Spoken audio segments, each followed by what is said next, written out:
Summer வந்தாச்சு. What's your plan for this holiday? எங்க கிட்ட விட்டுருங்க, நாங்க பாத்துக்கிறோம். GT Holidays. GT Holidays, South India's #1 travel brand. இனி வீட்லயே பானிபூரி செய்யலாம் எல்லாரும். ஆச்சி பானிபூரி கிட். என்ன சார் நடந்துகிட்டு இருக்கு மதிமுகவுல?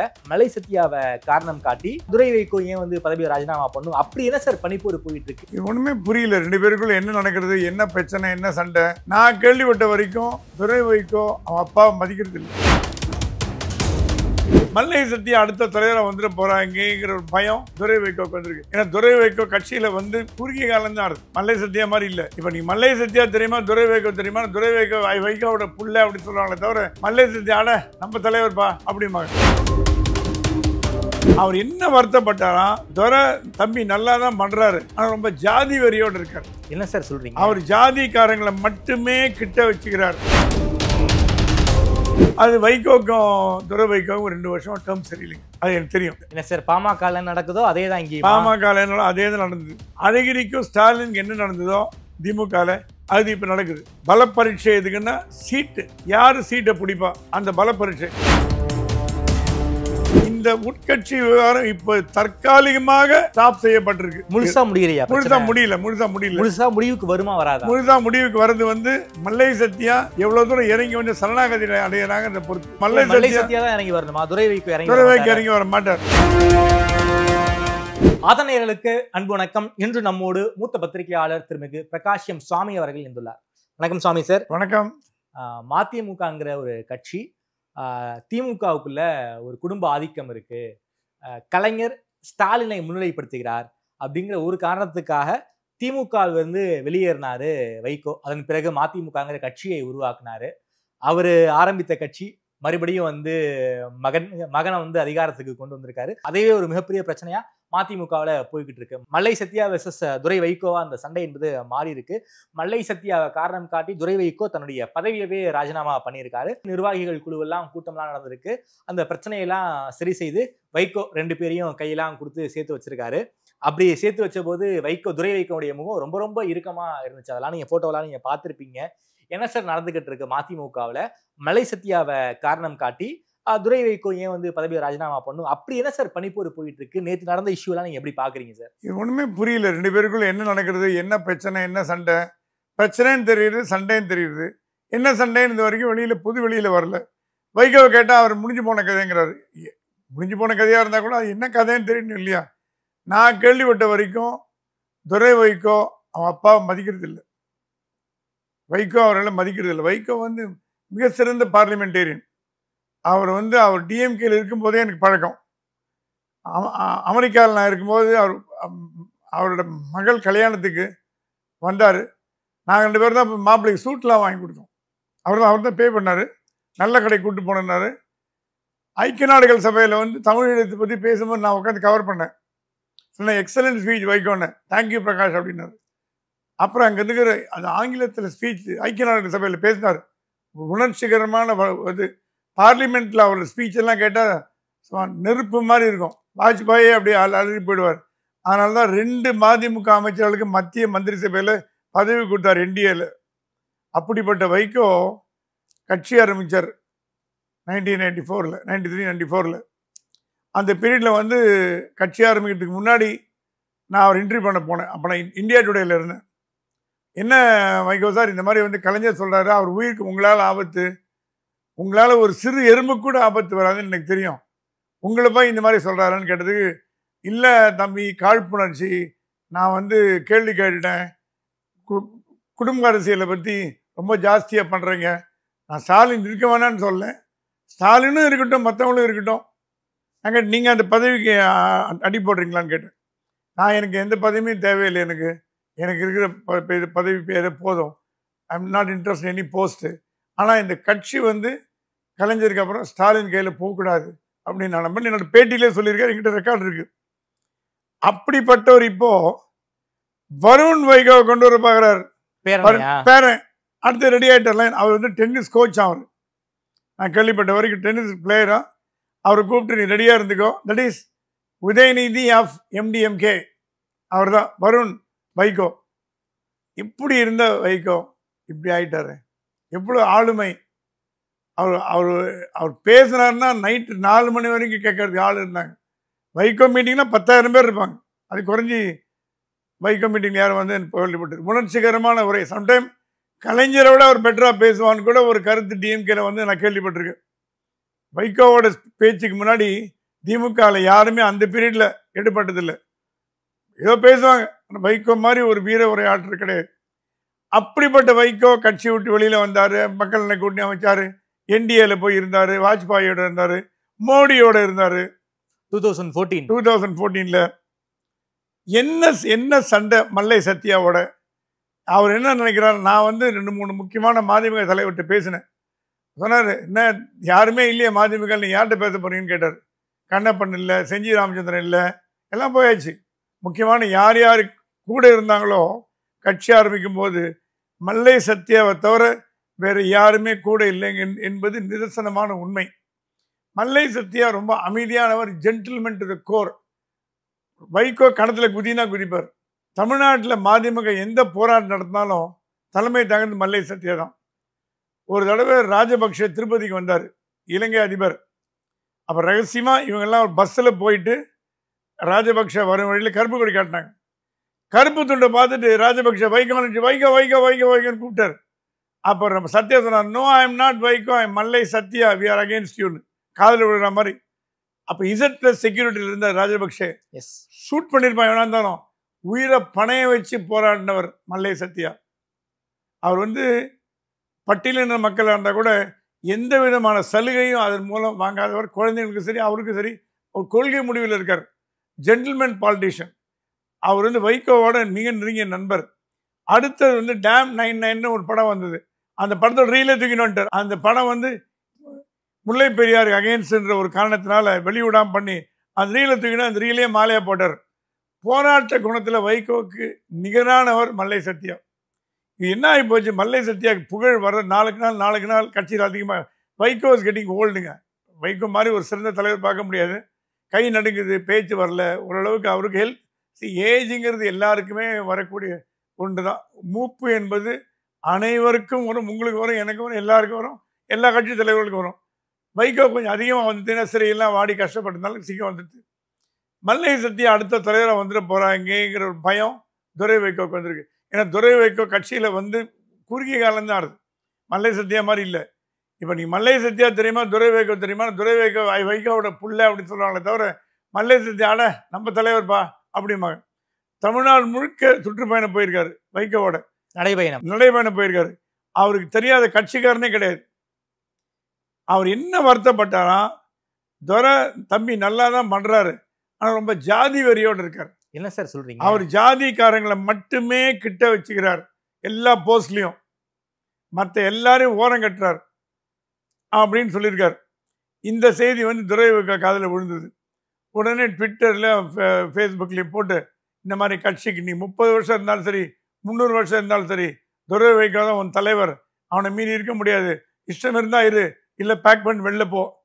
யாரை சொல்றீங்கன்னு தெரியல, பேர் சொல்லாம விமர்சனம் பண்ணியிருக்கார் துரை வைகோ. அது எல்லா கட்சிக்காரனுக்கு தெரியும் அது மல்லை சத்யா தான். ஏன்னா கொஞ்ச நாளாக 2 பேருக்கு முட்டல் மோதல் போயிட்டு இருக்கு. ஆனால் இந்த மோதலுக்கு காரணம் மல்லை சத்யா இல்லைன்னு என்கிட்ட மதிமுக தொண்டர்கள் அடித்து சொல்கிறாங்க. மல்லை சத்யா உண்டர் வேலை. மல்லை சத்யா வந்து வைகோக்கு எதிராக போக மாட்டார். முதல் வைகோவோட மகனை வருத்தப்பட வச்சா வைகோ ஒரு வாட்டி சொன்னாராம் யார்ட்டையோ, எங்க நான் அந்த மாதிரி பண்ணுவேன், நாங்கள் துரை வைகோ வருத்தப்பட்டேன், என் தலைவர் மனசு வருத்தப்படும், என் தலைவர் மனசு வருத்தப்படும், நான் உயிரோடு இருந்து என்ன பிரயோஜனம். அந்த மாதிரி ஒரு லாயலிஸ்ட்டுங்க அவர், அவ்வளோ ஒரு ஹார்ட்கோர் லாயலிஸ்ட்டு. ஸோ துரை வைகோவுக்கு மல்லை சத்யாவால் எந்த ப்ராப்ளமும் கிடையாது. மல்லை சத்யா தான் துரை வைகோவுக்கு ப்ராப்ளம். எங்கன்னா நமக்கு அப்புறம் இவர் நம்ம அப்பா சீட் எடுத்துக்கலான்னு பார்த்து இவர் தூக்கிட்டு போடுவார் போல இது. அவரை ஓரங்கட்டு. கலைஞர் வைகோவை என்ன பண்ணாரோ துரை வைகோ மல்லை சத்யாவை இதை பண்ண பார்க்கிறார். கட்சியை விட்டு நீக்கிங்க விட்டார். அந்த MLFன்னு ஒரு மீட்டிங் நடந்தது, பொதுக்குழு மீட்டிங் நடந்தது, லேபர் யூனியன் மீட்டிங். அந்த மீட்டிங்கில் பேசிட்டே இருக்கும்போது நம்ம கட்சிக்கு துரோகம் பண்ணுற நிறைய பேர் இருக்காங்க, சோசியல் மீடியா தப்பு எழுதுறாங்க, அவங்க மேலே நடவடிக்கை எடுக்கணும் அப்படின்ட்டு ஓடி வந்துட்டார். காரில் ஏறும்போது ஒரு தண்டர் ஓடி வந்து, இது நான் சொல்கிறதுல டிவி கேமராக்கு முன்னாடி நடந்தது, பேக் டோர் இல்லை, ஒரு 50 கேமரா இருக்குது, தலைவா நீ ஏன் வெளில போற, ஒரு வார்த்தை சரின்னு சொல்லு, நான் போட்டு ஜெயிலுக்கு போறேன். என்னங்க அது? ஓப்பனா நடு ரோட்ல ஒரு தொண்டை, வைகோவோட தொண்டனோ துரை வைகோ தொண்டனோ தெரியாது. தலைவா நீ ஏன் தலைவா போற, ஒரு வார்த்தை சொல்லு, நான் போட்டு நான் ஜெயிலுக்கு போறேன். யாரை போட போறீங்க? மல்லை சத்யாவியா? என்ன பண்ணாரு? வைகோ கூட இருந்தான்னா கேவலம் அல்லது? எப்படிப்பட்ட கட்சி? சின்ன கட்சியோ பெரிய கட்சியோ, வைகோ தான் ஆளுமை மிக்கவர். வைகோக்கு பிறகு கட்சி என்ன ஆகும்னு யாருக்கும் தெரியாது. வைகோ இருக்க வரைக்கும் மதிமுக இருக்கும். இது இத்தனைக்கும் காரணம் என்னன்னா, துரை வைகோ அவர் மேலேயே அவருக்கு நம்பிக்கை இல்லை. சார் எம்பி ஆயிட்டாரே சார். எம்பி ஆனாரு. எப்படி எம்பி ஆனாரு? சேஃப் சீட்டு திருநாவுக்கரசர் கொடுக்கணும். ராகுல் காந்தி ரெக்கமெண்டேஷன் பண்ண சீட்டுங்க அது. ராகுல் காந்தி ரெக்கமெண்டேஷன் பண்ண மீறி அவர் ட்ரிச்சி, அது ட்ரிச்சி என்ன சேஃப், டிஎம்கேவோட கோட்டை அது. சாருபால தொண்டமானாலும் ஜெயிக்க முடியல ராணியால. அவளை கோட்டை, நேருவோட கோட்டையில கொண்டு போய், ஏங்க வேட்பாளர் அறிமுக மீட்டிங் முன்னாடியே நெஹ்ரு எவ்வளோ பெரிய ஆளுமை ட்ரிச்சியில், செத்தா கூட நான் சாவேன், என் சின்னத்தெலாம் போட்டி போடுவேன்னு சொன்னார். அப்பயே வாய் துடுக்கு ஸ்டாலின் கூப்பிட்டு கேட்டாரா இல்லையா? என்ன வைகோ சார் உங்கள் பையன் இந்த மாதிரிலாம் பேசுகிறான், அதுவும் இவர் கே நெஹ்ருக்கு எதிராக நெஹ்ரு கோவம் வந்துன்னா உங்கள் பையன் ஜெயிக்க மாட்டான் அப்படின்னார். ஸ்டாலின் சொன்னார், நான் நேருட்ட, நீ அவனை தோக்கடிச்சேன்னா ஒரு சீட்டு பிஜேபிக்கு போயிடும், அதனால் எப்படியோ அவனை ஜெயிக்க வச்சுப்பார், அப்புறம் பார்த்துக்கலாம், ஜெயிக்க வச்சுப்பார். ஜெயிக்க வச்சுட்டு ஸ்டாலின் அவர் 6 மாதம் மீட் பண்ணவே இல்லை. எம்பி ஆனவர் மீட் பண்ணவே இல்லை. அப்புறம் அவர் கிடைச்ச தகவல்லாம், துரை வைகோ டெல்லியில் பிஜேபி எம்எல்ஏ மந்திரிகளோட க்ளோஸ் ஆகிட்டான்னு கேள்விப்பட்டார். எல்லாம் அவர் இருக்கிற ரூம் எல்லாம் பிஜேபி மினிஸ்டர்ஸ் ரூம் தான். அஸ்வினி வைஷ்ணவ்லேருந்து எல்லா மந்திரிக்கு போய் ஃபோட்டோ எடுத்துன்னு அது பெருமையாக வேறு ட்விட்டர்லேயும் ஃபேஸ்புக்கில் போடுறாரு. ஸோ கடுப்பில் இருக்காங்க டிஎம்கே அவர் மேலே. டிஎம்கே சொல்லித்தான், அடுத்த தலைவராக மல்லை சத்யாவே போடுங்க, நாங்கள் பார்த்துக்கிறோம், துரை வைகோ வேணாம், அவர் சும்மா பேரில் இருக்கட்டும்னு. திமுக மீது துரை வைகோ பயங்கர கோபத்தில் இருக்கார். ஏன்னா டெல்லியில் வந்து யாரும் அவர் மதிக்கிறதே கிடையாது. திமுக எம்பிக்கெல்லாம் மதிக்கிறதே கிடையாது. அவர் திமுக கூட்டணியில் இருந்தால் கூட, இண்டி கூட்டணியில் இருந்தால் கூட திமுக எம்பிக்கள் யாரும் மதிக்கிறதில்ல, சரியாக பேசுறதில்ல. ஏன்னா அவர் பிஜேபியோட ஃப்ரெண்ட்ஷிப்பாக இருக்கான்னு. இது வைகோவுக்கும் சொன்னார், தம்பி அந்த பக்கம் திமுக எம்பிக்களை பிஜேபி எம்பிக்கள் கூட போலாமா? திமுக எம்பி ஃப்ரெண்ட்லியா, திமுக எம்பி போனால் அதுக்கு வந்து பதில் சொல்ல வேண்டிய ஸ்டாலின் பொறுப்பானோம். இங்கே துரை வைகோ போனால் அதுக்கு வைகோ தான் பொறுப்பு, ஸ்டாலின் பொறுப்பு இல்லை. துரை வைகோ வந்து வைகோ சொன்னாலும் வேணாம், அந்த பக்கம்லாம் போகாதீங்க, உங்களுக்கு வேணுங்க, நான் இல்லை, நான் என் தொகுதிக்கு நல்லது பண்ண போகிறேன், அது பண்ண போகிறேன், இது பண்ண போகிறேன்னா. அது வைகோக்கும் துரை வைகோவும் 2 வருஷம் டேர்ம் சரியில்லைங்க. அது எனக்கு தெரியும், டேர்ம் சரியில்லை. என்ன சார் பாமக நடக்குதோ அதே தான் இங்கே. பாமக அதே தான் நடந்தது. அழகிரிக்கும் ஸ்டாலினுக்கு என்ன நடந்ததோ திமுகவில் அது இப்போ நடக்குது. பல பரீட்சை எதுக்குன்னா சீட்டு, யார் சீட்டை பிடிப்பா அந்த பல பரீட்சை. அந்த பல பரீட்சை என்ன நடக்குன்னா, துரை வைகோ வந்து கொஞ்சம் கூட யாரையும் மதிக்கிறது இல்லைன்னு கேள்விப்பட்டேன். எக்ஸாக்ட்லி, யாரையுமே மதிக்கிறது இல்லை. வைகோ கூட இந்த மாதிரி இருந்ததில்லை. தொண்டர்கள்லாம் தோளில் கை போட்டு பேசுவார், அன்பாக பேசுவார். ஃபேமிலி ஃபங்க்ஷனாக போயிடுவார், முதல்ல போயிடுவார். காது குத்த கல்யாணமோ வளகாப்பு சீமந்தமோ, தொண்டை கட்சிக்காரன் வந்திருக்கானா, தொண்டை வந்திருக்கானா, போப்பா, அப்படி வர முடியலன்னா சீர் வரிசை கொடுத்து அனுப்பும்பார். கட்சி தொண்டனை மதிக்கிறதுல வைகோ மாதிரி ஈக்குவல் யாரும் கிடையாது. இவர் யாரையும் மதிக்கிறதே இல்லை. ரூமில் போனால் பேசுறது இல்லை, எல்லாரையும் வெளியில் யாரோ வணக்கம் போட்டால் திருப்பி வணக்கம் கூட போடுறதில்லை. அவ்வளோ ரூடாக இருந்தீங்கன்னா அப்புறம் எப்படி கட்சி வளரும்?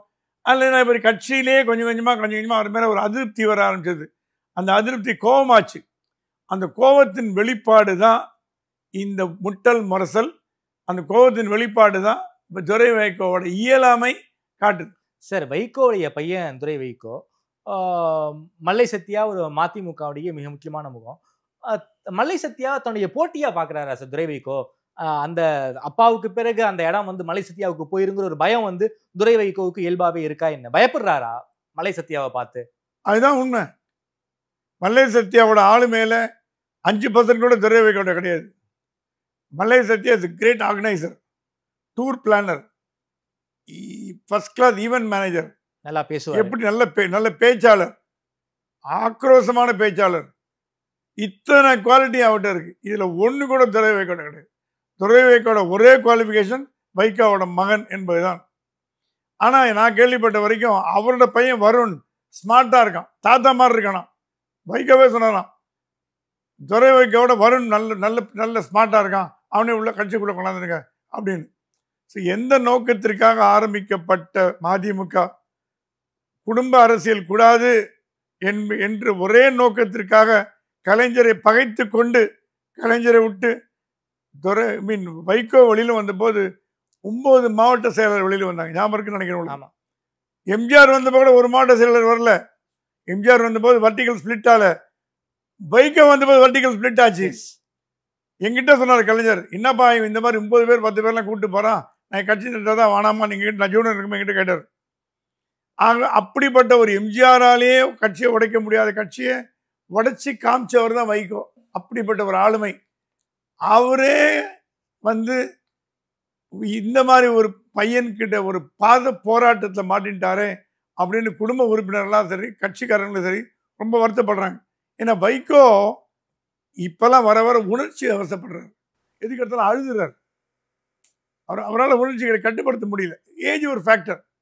ஸோ யார்ட்டையும் அழுதாராம், நான் இருக்கும்போதே கட்சி என் கண்ணு முன்னாடியே கரையுதேப்பா, நான் போன அப்புறம் என்ன நடக்குமோ தெரியலையே, கட்சி என் கண்ணு முன்னாடியே கரையுதான்னு வருத்தப்படுறாராம்.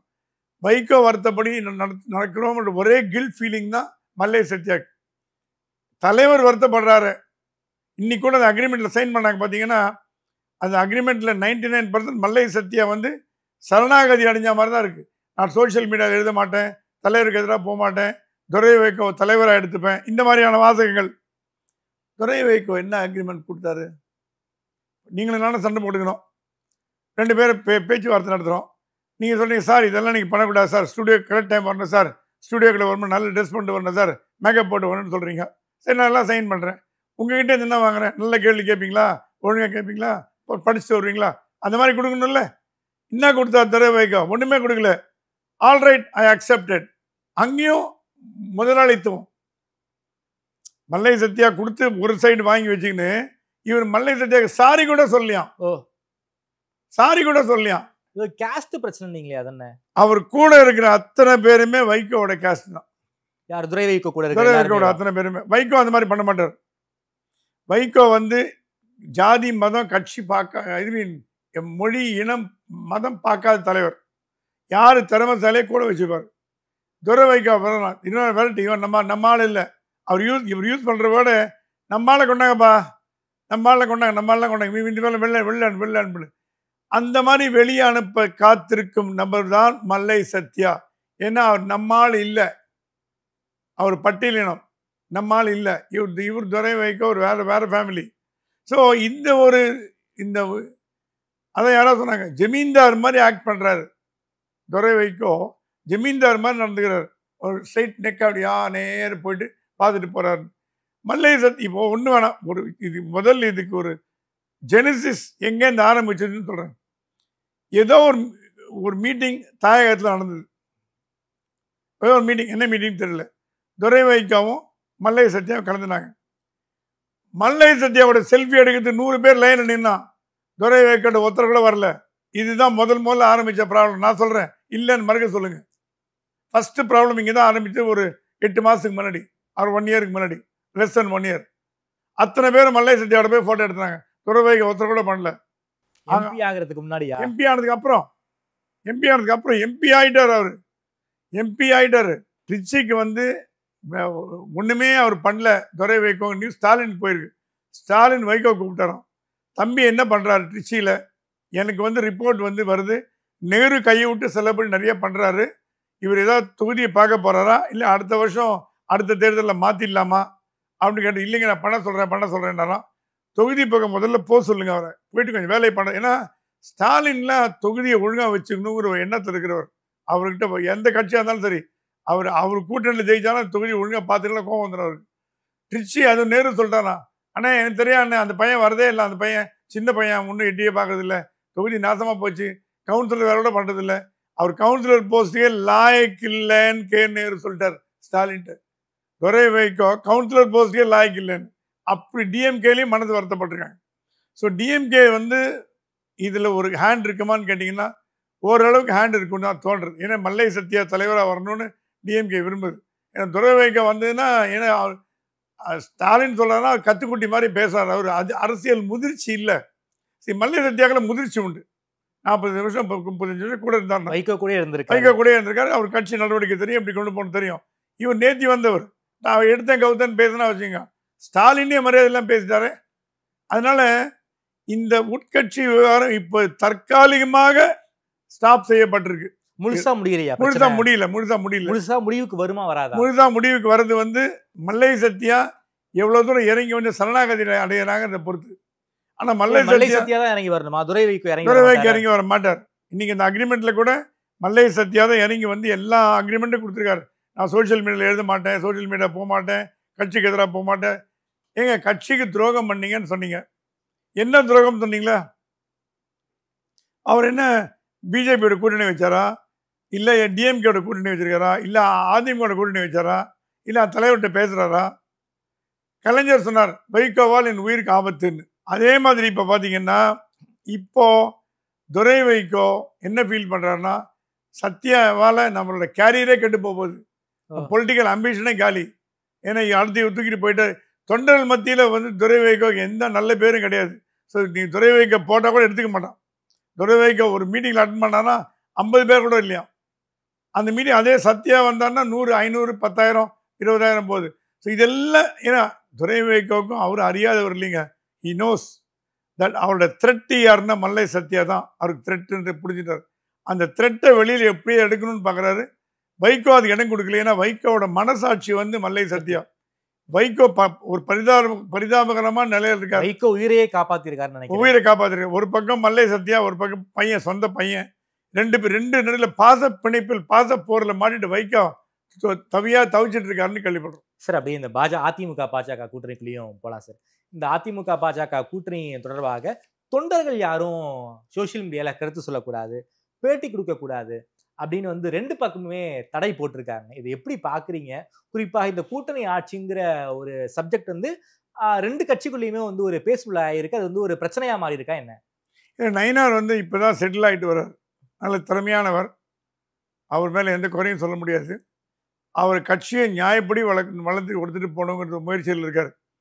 இடையில என்ன பண்ணுறாங்க, சோசியல் மீடியா இல்லை, எல்லா கட்சியிலையும் ப்ராப்ளம் வரதுக்கு காரணமே சோசியல் மீடியா தான். கூட்டணி ஆட்சி இல்லை இருக்குது, ஒரு டிபேட் நடத்த வேண்டியது. சரி கூட்டணி ஆட்சி வருதா இல்லையா? நான் அன்றைக்கே நான் என்ன சொன்னேன் உங்ககிட்ட, கூட்டணி ஆட்சி பற்றி இப்போ பேச வேண்டிய நேரம் கிடையாது.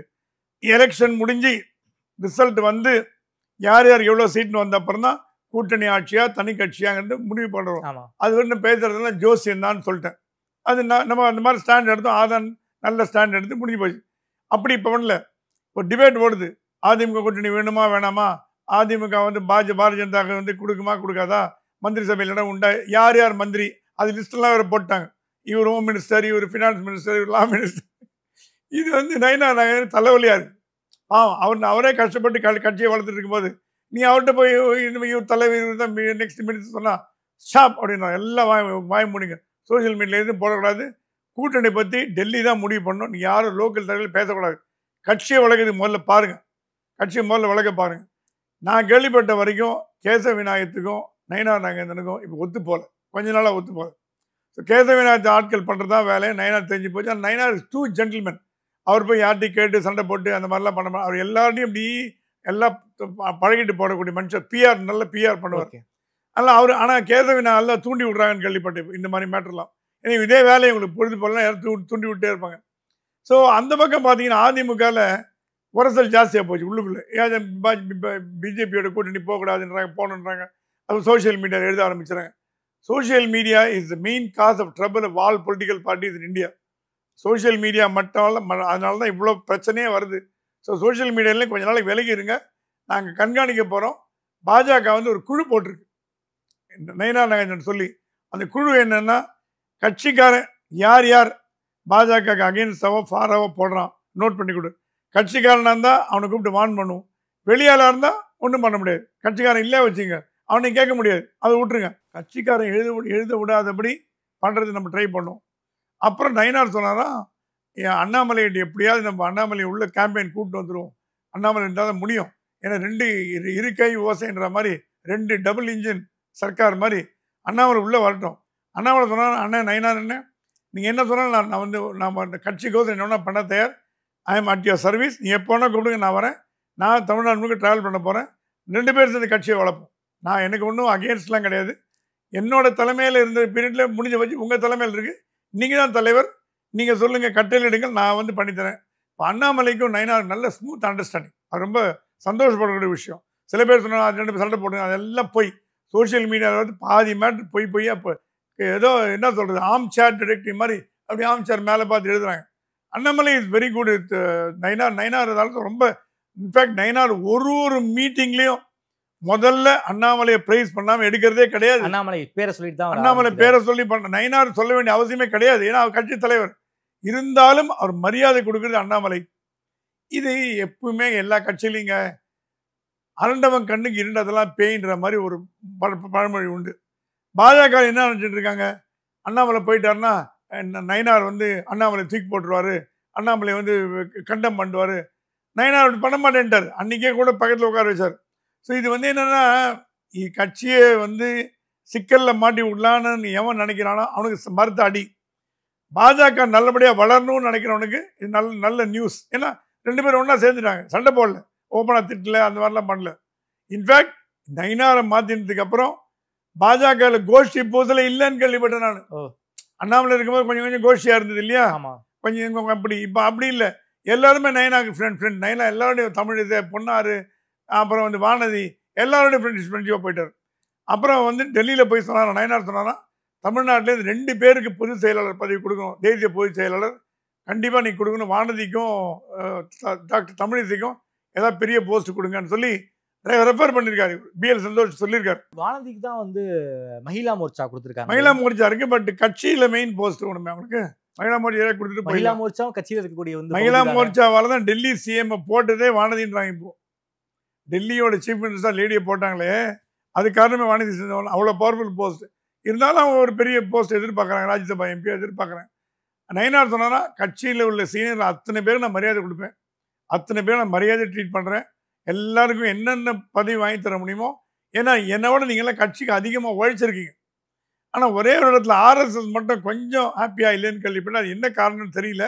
மேபி அவங்க ஆர்எஸ்எஸ் பேக்ரவுண்ட்லேருந்து வராதனால. மற்றவங்களாம் ஏச் ராஜா, எல் கணேசன் எல்லாம் ஆர்எஸ்எஸ்.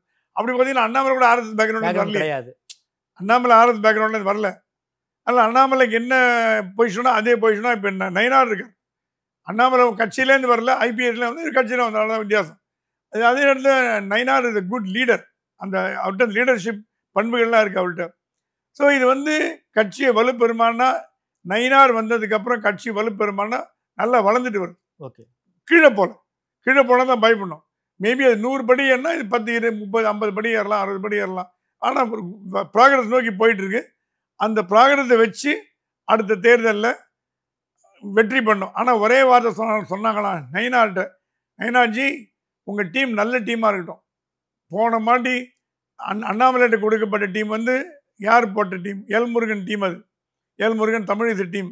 அந்த மாதிரி வேணாம், கேடி ராகவன்லாம் உள்ளே எடுத்துக்கோங்க, நல்லா எல்லாம் எடுத்துக்கங்க. லஞ்சம் வாங்குறவன், கட்சியை மிஸ்யூஸ் பண்ணுறவன், பதவி ஆங்காரம் பிடிச்சவன், வெறி பிடிச்சவன், காரில் வந்து பிஜேபி செக்ரட்டரின்னு ஒட்டின்னு அந்த நேம் போட்டுன்னு போகிறவன், அந்த மாதிரிலாம் ஒதுக்கி வைங்க. கட்சிக்கு ஒழிக்கக்கூடியவங்களா பண்ணுங்க அப்படின்னு டெல்லியே அட்வைஸ் பண்ணிருக்கு. நயினாருக்கு ஏற்ற புது டீம் பிஜேபிக்குள்ள வரப்போதா? ஆமா, 3 தடவை ரீப்ளேஸ் பண்ணிருக்காரு அந்த லிஸ்ட்டை. ஓகே, மாற்றி 3 தடவை எழுதியிருக்காரு. ஃபைனல் லிஸ்ட் போயிடுது. அதில் சில தெரிஞ்ச முகம் இருக்குது, சில தெரியாத முகம் இருக்குது, சில ஆர்எஸ்எஸ் இருக்குது. நல்ல ஒரு பேலன்ஸ் மாதிரி கொண்டு போயிட்டாரு. இப்போ இருக்கிற சில பேருக்கு கல்தா கொடுக்கும் தயாராகிட்டோம். ஓகே சார், ரொம்ப நன்றி சார். குறிப்பாக இந்த மதிமுகவில் நடக்கக்கூடிய பிரச்சனையும் பிஜேபி ஆர்எஸ்எஸ் கூட்டணி பற்றின தகவல்களையும் ரொம்ப வெளிப்படையாக பேசியிருக்கீங்க. மேலும் நினைவு கொடுத்து பேசிய நன்றி சுவாமி. நன்றி.